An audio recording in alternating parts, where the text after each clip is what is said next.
జై శ్రీరామ్ జై శ్రీరామ్ జై శ్రీరామ్ జై శ్రీరామ్ జై శ్రీరామ్ జై శ్రీరామ్ జై శ్రీరామ్ జై శ్రీరామ్ జై శ్రీరామ్ జై శ్రీరామ్ జై Shriram. Welcome to our channel సరదాగా కాసేపు. తరతరాల నుండి మన పూర్వీకుల దగ్గర నుండి ఇప్పటి వరకు కూడా ఎంతో కాలంగా ఎప్పుడెప్పుడా అని ఎదురు చూసిన ఘట్టం శ్రీరామ జన్మస్థలమైన అయోధ్యలో ఆ రాముని గుడి. మొత్తానికి ఎన్నో వివాదాల మధ్య మనం ఈరోజు అది సాధించగలిగాం. దేశం మొత్తం గర్వించదగ్గ విషయం ఇది. అందుకే ఇది ఒక పండుగలా జరుపుకున్నాం. దీనికోసం పోరాడిన వాళ్ళు ఇప్పుడు లేకపోవచ్చు, ఇది చూడాలి అనుకున్న వాళ్ళు చూడలేకపోవచ్చు. కానీ ఇలాంటి ఒక ఘట్టం జరిగే టైంలో నేనున్నందుకు నేను చాలా హ్యాపీగా ఫీల్ అవుతున్నానండి.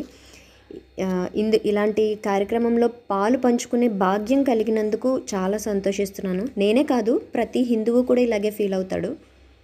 అసలు రోడ్లన్నీ కూడా జై శ్రీరామ్ నామంతో మారుమ్రోగిపోయాయండి. ఈ కాషాయ రంగు జెండాలు అయితే నిజంగా అసలు ప్రతి ఒక్కరూ వాళ్ళ హిందుత్వాన్ని చాటుకున్నారు. బళ్ళకు కట్టుకొని, ఇళ్ళకి, కార్లకి ఈ జెండాలు కట్టుకొని హిందుత్వాన్ని చాటి చెప్పారు. ప్రతి విష్ణు ఆలయంలోనూ శ్రీరామ కీర్తనలు, భజనలు, పారాయణాలు, హోమాలు ఇలా చాలా సందడి నెలకొంది. ఈ సందడి చూస్తూ మనసు పులకించిపోతుంది ప్రతి ఒక్కరికి కూడా. ఇది గునుపూడి ఉమా సోమేశ్వర స్వామి గుడి వీధి. ఈ వీధిలో చూశారుగా జెండాలు ఇవన్నీ ఎలా కట్టారో. ఇవన్నీ చూస్తే ఒకటి అనిపించిందండి, ఇక్కడే ఇలా ఉంటే అయోధ్యలో ఎలా ఉంటుందో అని అనిపించింది.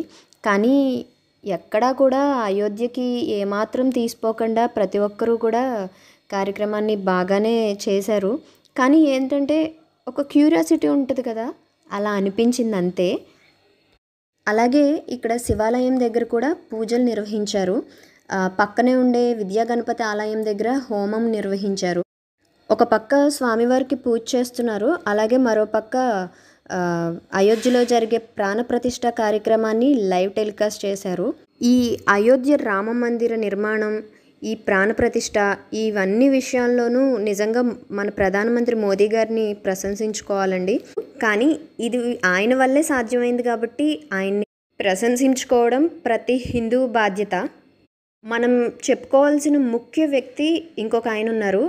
ఆయనే అరుణ్ యోగిరాజ్. ఈయన కర్ణాటక మైసూరుకి చెందిన ప్రసిద్ధ శిల్పి. మన అయోధ్యలో ప్రాణప్రతిష్ఠ చేసిన బాలరాముని విగ్రహాన్ని చెక్కింది ఈయనే. విగ్రహానికి రూపమిచ్చే సమయంలో ఈయన నియమనిష్టలకి శ్రీరామ జన్మభూమి తీర్థ ట్రస్ట్ ప్రశంసలతో ముంచెత్తిందంట. అకుంఠిత దీక్షతో బాలరాముని విగ్రహాన్ని రూపొందించాలని ట్రస్ట్ అరుణ్కి చెప్పిందంట. దీంతో ఆయన దాదాపు 6 నెలల పాటు ఫోన్ కూడా ముట్టుకోలేదంట, కుటుంబ సభ్యులతో మాట్లాడలేదట. ఒక మాటలో చెప్పాలంటే 6 నెలల పాటు మౌన దీక్షలో ఉన్నారంట. కన్న బిడ్డల ముఖాలు కూడా చూడలేదంట. కేదార్నాథ్లో శంకరాచార్యులు, ఢిల్లీ ఇండియా గేట్ వద్దున్న సుభాష్ చంద్రబోస్ విగ్రహాలను అరుణ్ యోగిరాజే రూపొందించారంట. ఈయన మైసూర్లోని హెగ్గదేవన్ కోట్లోని కృష్ణశిలను రామ్లల్లా చెక్కేందుకు ఎంచుకున్నారంట. అరుణ్ యోగిరాజ్ గారి తల్లి సరస్వతి గారు ఈ రాయికి పూజలు కూడా చేశారంట. మొత్తానికి అన్ని నెలల కష్టం ఈరోజు అదే విగ్రహం అందరి స్టేటస్లోనూ కనిపిస్తుంటే ఆ ఆనందమే వేరు కదండి. ప్రాణప్రతిష్ఠ అయితే జరిగిపోయింది. ఇక దీపోత్సవ కార్యక్రమం ఉంది. అదెంత కన్నుల పండుగగా ఉంటుందో చూద్దాం.